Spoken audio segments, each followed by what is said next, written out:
سبيل إلى السلمى بأمريني تقطي خلي إليها تنايا والوجود الذي أبنى ولايته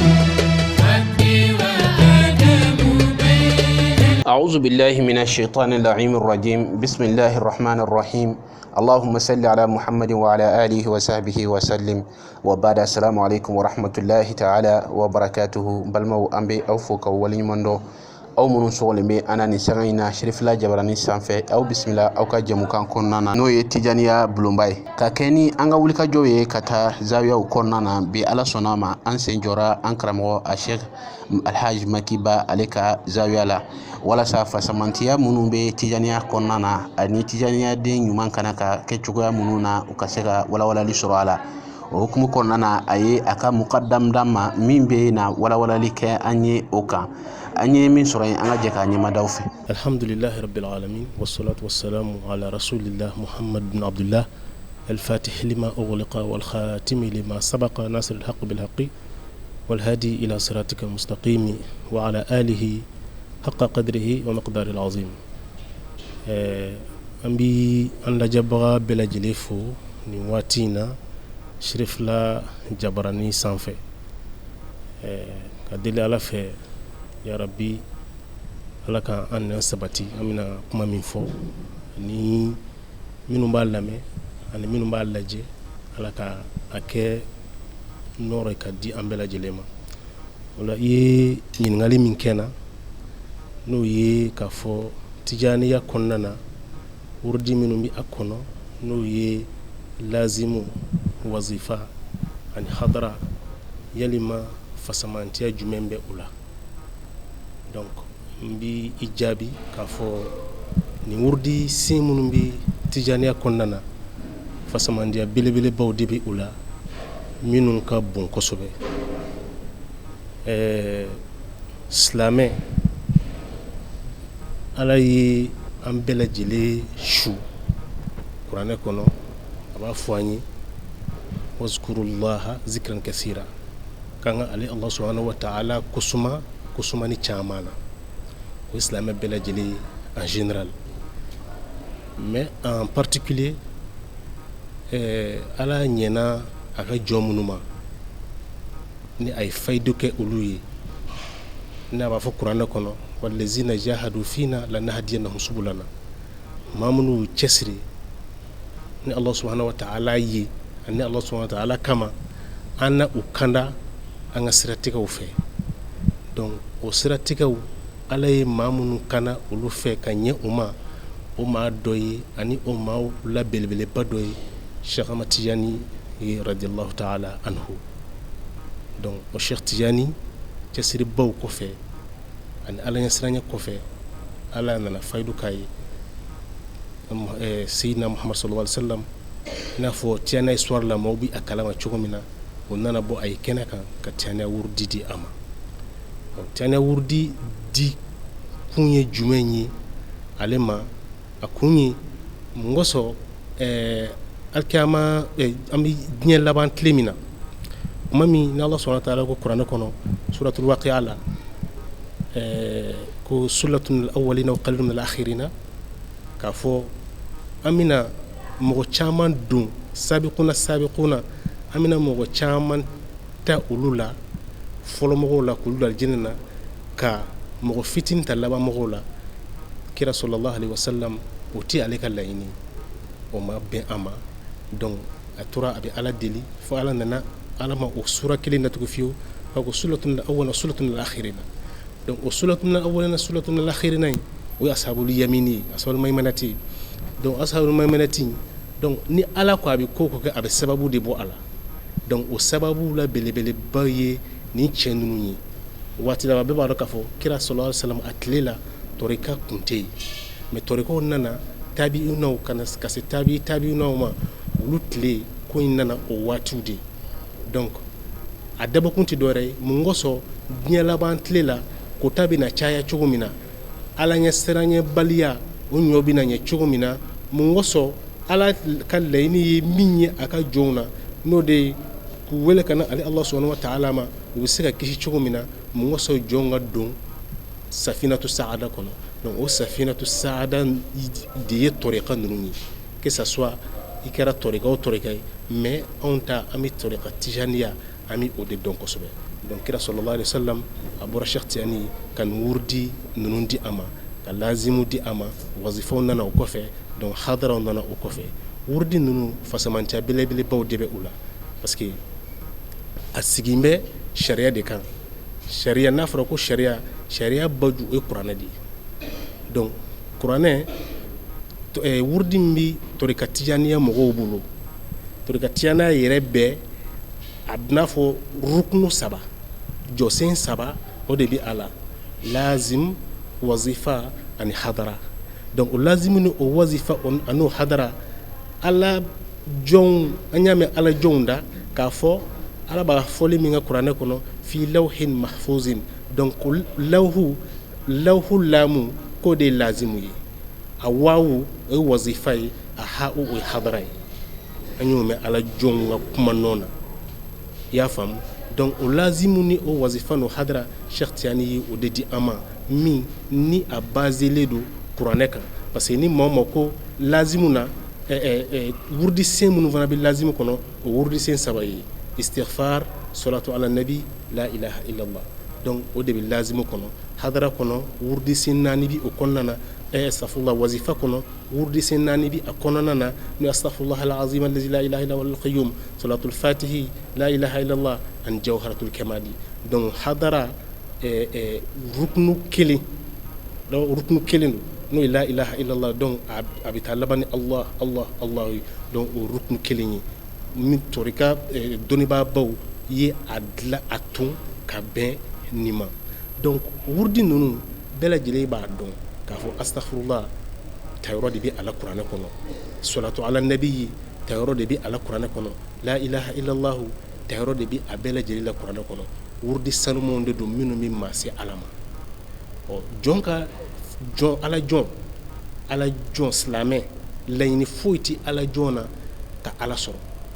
laɲini foyi tɛ ala jɔn na o kɔ silamɛ laɲini foyi tɛ i la i ka ala sɔrɔ fardaw i ka fardaw dilen kɔfɛ Allah subhanahu wa ta'ala ma donc wabtagu ilayhil wasila donc a ka siraw fana ta ka se Allah subhanahu wa ta'ala ma donc o siraw de an yɛrɛ bɛ nafila minnu kɛ donc a diyara an ye tɔrika tijaniya a bɛ fɔ a sariti la k'a fɔ i tɛ se k'a minɛ fo i ka taa minɛ dɔ fɛ yanni i ka tijaniya minɛ i b'a sɔrɔ i ye wurdi sen minnu bɛ tijaniya kɔnɔ i ye o wurdikɛla ba ye ou bien mɔgɔ bɛ sɔrɔ yɛrɛ minnu b'a wurdi ka tɛmɛ e kan a caman i y'a faamu mais min dira Cheikh Tijani ma danfara min bɛ o ni tɔw cɛ a bɛ istighfar ye dɛ a bɛ la ilaha illallah ye dɛ a bɛ salatu ye dɛ mais danfara min b'a ani tɔw cɛ a dira ma ni iznu min a bɛ n'a fɔ don min na nabila Musa alayhi salam n'a ye Allah subhanahu wa ta'ala ɲininka k'a fɔ ko ala ka ismul azamu di ale ma ala ko k'a ka la ilaha illallah wurdi donc o la ilaha illallah min ni ala y'o di a ma a kabakoyara munna ala b'a ko ne ka la ilaha illallah wurdi ka sɔrɔ bɛɛ b'a fɔ so b'a fɔ fanaw b'a fɔ bɛɛ lajɛlen b'a fɔ min tɛ Niger nin bɛɛ b'a fɔ a ko ala m'a faamu n bɛ fɛ k'i tɔgɔw la belebeleba ye k'o di yan ala tila k'a fɔ la ilaha illallah ta i k'a wurdi i y'a faamu donc ala ye o dili min kɛ a ma a y'a di ni izinu de donc o min bɛ ale bolo o ni a min bɛ tɔw bolo donc danfara min bɛ u ni ɲɔgɔn cɛ o ye izinu ye donc Cheikh Tijani wurdi min dira a ma danfara min bɛ ani wurdi tɔw ninnu cɛ o de ye izinu ye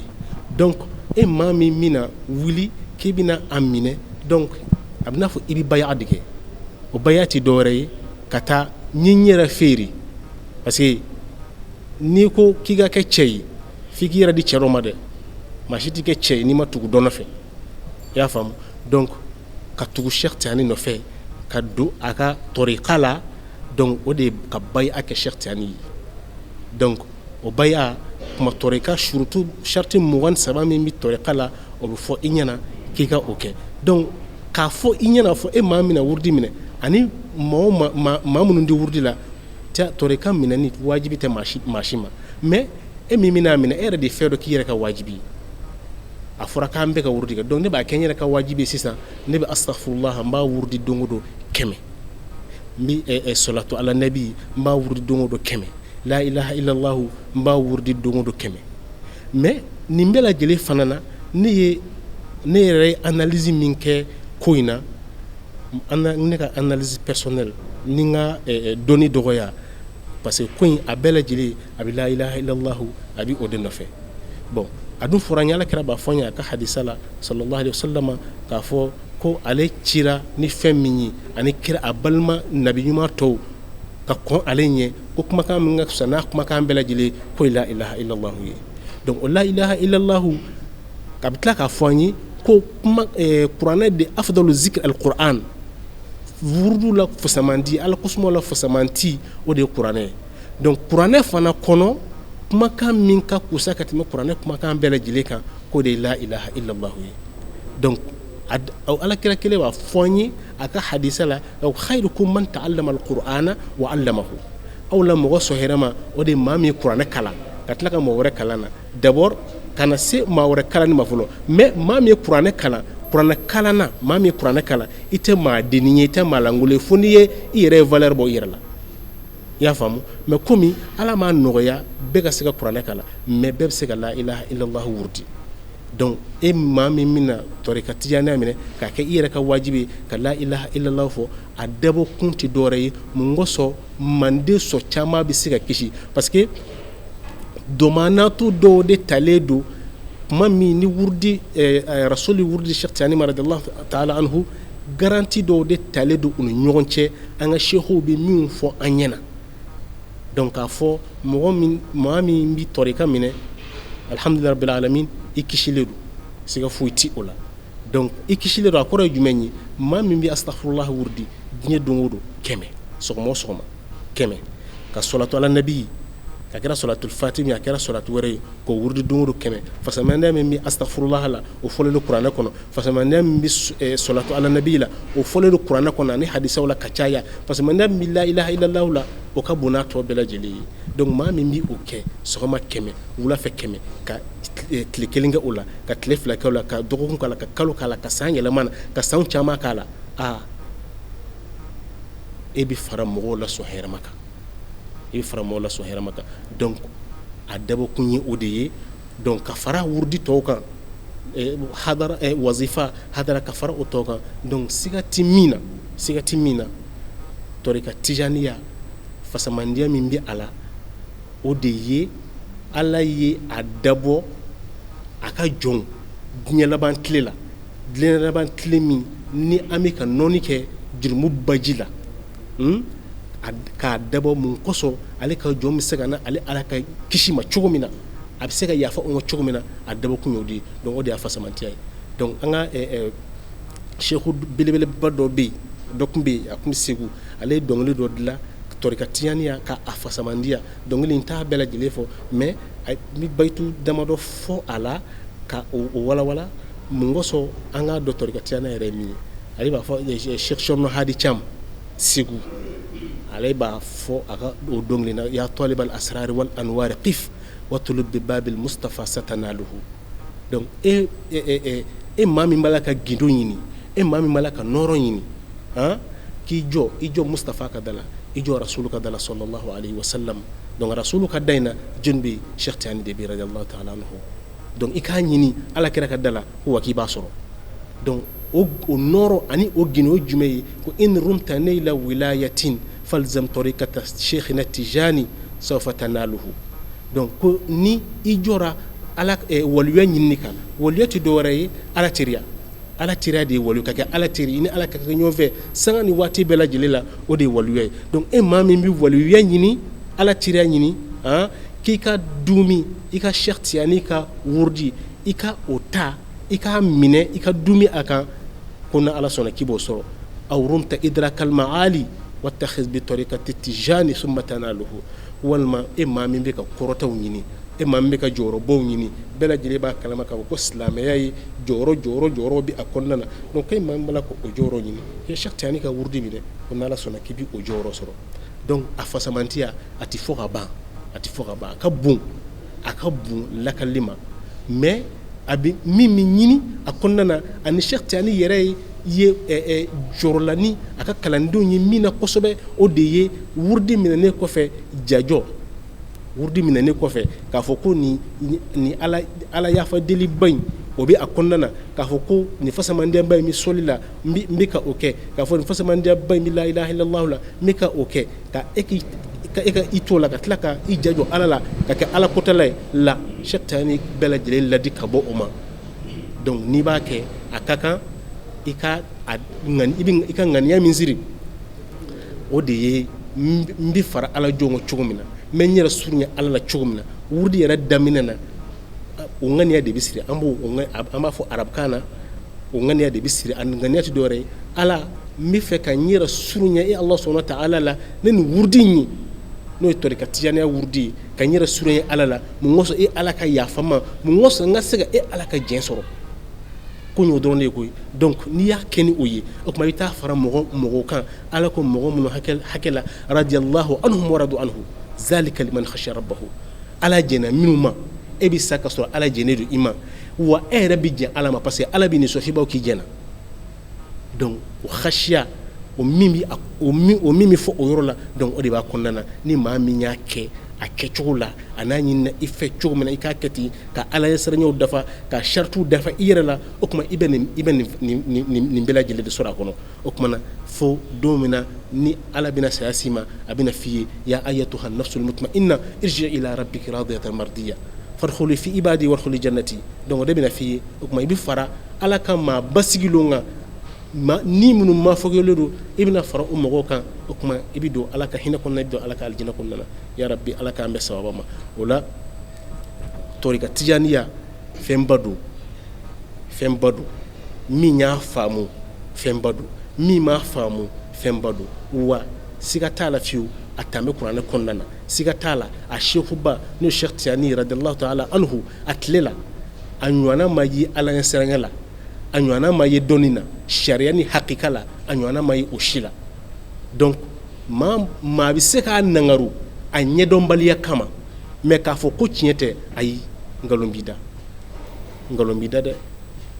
n ye sɛku min ka dɔnkili fɔ i ɲɛna sisan a bɛ tila ka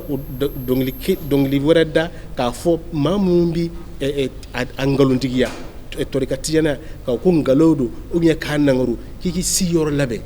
janɛmɛ kɔnɔ janɛmɛ min bɛ kolo adamaden kolo bura k'i k'i si yɔrɔ choisi o janɛmɛ kɔnɔ maa min bɛ ko tɔrika tijaniya ko tiɲɛ tɛ ko nkalon don ou bien a bɛ tan maa min b'o fɔ donc yanni i ka fɛn nangaru i k'a ɲɛɲini k'a ɲɛ dɔn diyagoya tɛ i ka don a la mais n'i t'a kɛ fana minnu b'a kɛ u t'o k'a kɛ e bɛ dɔ kɛ nin fana bɛ dɔ kɛ bɛɛ ka dɔ kɛ a kun ye o de ye ya rabbi ala k'an bɛ sababa ma alhamdulillahi rabbil alamin wurdi minnu bɛ tɔrika kɔnɔna na n y'a fɔ kuma daminɛ na tɔrika ni mɔgɔ min b'a minɛ sharti 23 min bi a la o de bɛ fɔ kalanden ye bon an bɛ nin yɔrɔ in na an bɛ wele bila mukadamu khalifaw sheikhow minnu bɛ wurdi di ani minnu bɛna wurdi minɛ a ka di minnu ye k'a minɛ n'u bɛna minɛ donc sharti 23 min bɛ tɔrika kɔnɔna na a ka kan kalandenw k'a dɔn i n'a fɔ u bɛ fatiha dɔn cogo min na a bamanankan quoi u kan k'a dɔn i n'a fɔ u bɛ fatiha dɔn cogo min na i y'a faamu donc o de bɛ maa dɛmɛ ka se ka i yɛrɛ ka se ka ladabu ni wurdi kan ka yɛlɛma yɛlɛma cogo min na parce que i bɛna minɛ waati min na a b'a sɔrɔ i y'a faamuya la dusukun tuma dɔ la a b'a sɔrɔ nɔgɔ dɔw bɛ yen zo dɔw bɛ yen a bɛna olu de ko k'u jɛ ka nɔgɔw bɔ a kɔnɔ ka hasidiya nɔgɔw bɔ a kɔnɔ ka bɛnzɔngɔniya nɔgɔw bɔ a kɔnɔ ka i yɛrɛ farikolo ko k'a jɛ ka jurumu bɔ a la a bɛna o de kɛ donc n'a bɛna o kɛ fo e yɛrɛ k'a dɔn ne yɛrɛ kan ka n yɛrɛ comporter cogo di ne kan ka mun kɛ ne man ka mun kɛ f'i ka o dɔn donc o ti ɲɛ f'i ka charte ninnu dɔn donc an bi jateminɛ min kɛ an b'a ye k'a fɔ sitanɛ kalanden caman bɛ yen tiɲɛ yɛrɛ la charte ninnu minnu t'a maîtriser o caman de bɛ yen donc a ka kan n'i donna fɛn kɔnɔ na i k'a dɔn i ka baara kɛ n'a ye n'a dɔnna ka baara kɛ n'a ye fana voilà donc o de b'a to an bɛ kɛ kalanden ɲumanw ye donc kalanden ɲumanya tiyanaya ye discipline de parce que i bɛ taa minɛ dɔ de la n y'o fɔ n ka kuma kɔnɔna na n ko fo cɛ i ka sɔn cɛ dɔ ye walasa i yɛrɛ ka kɛ cɛ ye o tɛ fugariya ye donc ala ko kɔnɔna na f'i ka tugu dɔ de la an bɛ tugu mɛ alakira de la sallallahu alaihi wasallam i y'a faamu donc a b'o cogo de la donc f'i ka tugu dɔ la donc o discipline i bɛ tugu o min na d'abord o ye k'i yɛrɛ kolon o bɛ jumɛn bɔ i la o bɛ yɛrɛ bonya bɔ i la a bɛ ɲaga i yɛrɛ la a b'o bɔ i la donc e bɛ taa ɲinɛ i yɛrɛ kɔ e bɛ bila seku ka service la ni seku y'i kɛ cogo o cogo i bɛ ten donc a bi o y'a ladabu la belebeleba ye donc an y'a mɛn fana an ka sekuw fɛ an y'a mɛn an ka tɔrika dɔnnibaaw fɛ k'a fɔ kalanden ka se a seyɔrɔ la joona i ka seku labatoli o de b'a kɛ seku kanu ani seku labatoli o de b'a kɛ donc pour que i ka kɛ kalanden ɲuman ye d'abord seku min b'i la o ye koba de i ka ko bɛɛ lajɛlen bi o de bolo donc ko in di ko gansan ye n'a ma ye k'i t'o la silisila de don ka yɛlɛ fo alakira la sallallahu alaihi wasallam donc i ka kalanden ɲumanya a base belebeleba o ye n'i tugura seku min na donc i ka o barika ɲini ka s'a kɛnfɛsi la i ka wuruduw kɛ fɛn kɔnɔna na tɔrika tiyana kɔnɔna na hata a bɛ taa se yɔrɔ dɔ la ne y'i ka an bɛɛ b'a dɔn k'a fɔ ne lazim daminɛ a tɛ tigɛ kuma t'a tigɛ walima n'i ye wazifa daminɛ kuma tigɛ k'a tigɛ mais a bɛ taa se yɔrɔ dɔ la hata n'i ka seku kuma n'i fɛ i b'a tigɛ ka kuma jaabi donc o b'a jira k'a fɔ ko ko dɔ bɛ yen i y'a faamu seku b'o cogo la cogo min na fa ni ba ou bien cɛ muso ni cɛ kumana i fɛ olu fana bɛɛ bi o cogo la donc o b'a jira k'a fɔ ko hakɛ belebeleba bi seku bolo fɛn kɔnɔna na donc n'i ye o kɛ kuma min na donc sharti 23 min bi tɔrika kɔnɔna na o sharti 23 i jija cogo bɛɛ la i k'a matarafa i jija cogo bɛɛ la i k'a matarafa i jija cogo bɛɛ la i k'a matarafa kɛrɛnkɛrɛnnenya la Cheikh Tijani b'a sinsin min ka kosɛbɛ kosɛbɛ o de ye kalanden jɛ kana jɔ ala la Cheikh Tijani b'a sinsin o kan kosɛbɛ dɛ parce que kalanden n'i m'i cogo dɔn ayiwa kuma dɔ la n'i tununa Cheikh Tijani la yanni ka ye ala k'an kisi a b'a sɔrɔ i funfunna dɛ ala k'an kisi o ma mais dɔwɛrɛ t'o se kalanden ma ni jɛjɔ tɛ ala la e tugu mɛ min nɔfɛ a y'a tile bɛɛ da ni ala ɲɛ siran na a y'a tile maa bɛɛ da dɔnni na donc tiɲɛna kalanden kan ka kɛ ala ɲɛ siran ye jɔn ye tiɲɛna kalanden kan ka ala ɲini ka ala dɔn tiɲɛna kalanden kan ka kalan ka tiɲɛna ɲɛɲini hali n'i ka kalan dan n bɛ tɔrika min na n k'o ɲɛɲini k'o ɲɛ dɔn donc i kan ka o ɲɛɲini k'o ɲɛ dɔn kosɛbɛ kosɛbɛ i bɛ diinɛ fana ka diinɛ fana ɲɛɲini k'a ɲɛ dɔn diinɛ foyi curiosité man ka e minɛ diinɛ e man ka ɲininka diinɛ baziw e man ka ɲininka o si la i tɛ se ka o jaabi donc o bɛɛ nin tɛ silamɛ si la cogo min na o bɛ kɛrɛnkɛrɛnnenya la tiɲɛna kalanden o bɛɛ nin ti o la o cogo la donc a ka kan pour que an ka kɛ kalanden ɲumanw ye d'abord an k'an ka sekuw labato pour que an ka kɛ kalanden ɲumanw ye sharti 23 min bɛ tɔrika kɔnɔna na an ka o matarafa pour que an ka kɛ kalanden ɲumanw ye an ka wurudi an kana tulonkɛ k'a la wurudi minnu dilen don an ma lazim wazifa hadara ni min waati sera dɔrɔn o kɛ kana a bila a ka tɛmɛ kana a waati ka koron i la tant que i bɛ se kana tulonkɛ k'a la kana tulonkɛ kɛ wurudi la fiyewu fɛnba de don a dilen don e ma ni izinu de ye donc ka tila k'a di Cheikh Tijani kuma caman fɔ hali n'a sɔrɔ an t'o kumaw bɛɛ fɔ nin kɛnɛ kan Cheikh Tijani ye kuma caman fɔ a ka kalanden yɛrɛ la donc k'a jira i la k'a fɔ ale ka kalanden ti maa gansan ale ka kalanden ti maa lankolon ye o tuma fo ni i y'i yɛrɛ kɛ maa lankolon ye tɛ Cheikh Tijani ka kalanden ti maa lankolon ye Cheikh Tijani ka kalanden ti maa gansan ye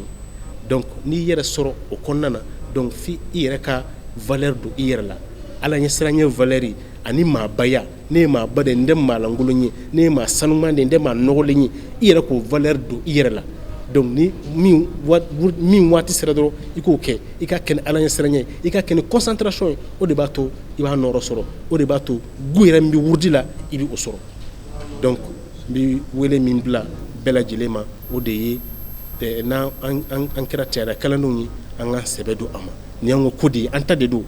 ala y'an garisɛgɛ a la an ka ko de don an k'a kɛ an seko damajira la wa siga t'a la wala tahinu wala tahzanu wa antumul a'launa in kuntum mu'minina siga t'a la fiyewu an kana siran an kana jɔrɔ wa anw de ye ala ka maa kɔrɔtɔlen ye n'an dara a la nin fɔra silamɛ bɛɛ lajɛlen ma mais kɛrɛnkɛrɛnnenya la n'an dara tiyana la a bɛ diɲɛ batigɛ n'a ye ka lahara batigɛ n'a ye ya rabbi ala k'o kɛ an bɛɛ lajɛlen ye shartiyani rabbunya koso sallallahu alhamdulillah. Kuma kunce min bɛ n bolo ka ɲɛsin bɛɛ lajɛlen ma an bɛ foli de kɛ dɔrɔn n'i y'a ye anw sigi nin kɛnɛ ka kuma o ye ala ni an ka seku sababu ye donc an bɛ seku ninnu fo u ka ŋaniya ɲumanya la donc an bɛ tila ka aw minnu kɛra ni émission initiateur ye ani conférence min kɛra émission initiateur principal ye donc an bɛ u fo ka wale ɲuman dɔn ka Sherifila TV yɛrɛ fo ani an ka seku n'o ye Sherif Usman Madan Haidara ye an bɛ a fana fo ka dugawu kɛ u bɛɛ lajɛlen ye sijan ani kɛnɛya ala k'o di an n'u ma donc ka zawiya bɛɛ lajɛlen fo Bamakɔ yan ani Mali bɛɛ lajɛlen tarika tiyaniya bɛ yɔrɔ o yɔrɔ la walima sufiya taasira a maa bɛ yɔrɔ o yɔrɔ la ka bɛɛ lajɛlen fo ka deli ala fɛ an bɛɛ lajɛlen ka laɲini de ye ala ye ala k'an sɔn ala dɔn na ala k'an sɔn kira kanu na ala k'an sɔn an ka seku kanu na ala k'o kɛ ala kira jati kosɔn sɔli ala Muhammad. an b'a ɲini ala subhanahu wa ta'ala fɛ duwawu minnu kɛra ala k'a minɛ an ye tijaniya a faamuyaw ala k'o d'an ma fasamantiya minnu b'a kɔnɔ yarabi ala k'o d'an ma laɲini ye min ye tijaniya kalanden ɲuman kana ka kɛ cogoya min na ala k'an sabati o kan wasalamu alaikum wa rahmatullahi ta'ala wa barakatuh.